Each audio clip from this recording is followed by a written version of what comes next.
Hello mga ka-dreamers, another day, another host tour po tayo. It's me again, Chilin Uwira po. Yan, napapasin nyo po ba itong magandang unit na pinifeature ko sa inyo?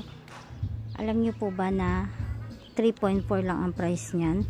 At ang lote po niya is nasa 92. Ang floor area po niya is nasa 41.50. Ayan, ganyan po kaganda yung bungalow po natin. Napakalaki po ng lote. Ito po yung property ninyo sa likod. Tsaka dito sa side. Ayan, hanggang dyan po yung lupa. Ayan, ganyan po kalaki yung bungalow. Alam niyo po ba na 3.4 lang yan. May 2 bedroom, 1 toilet and bath yan.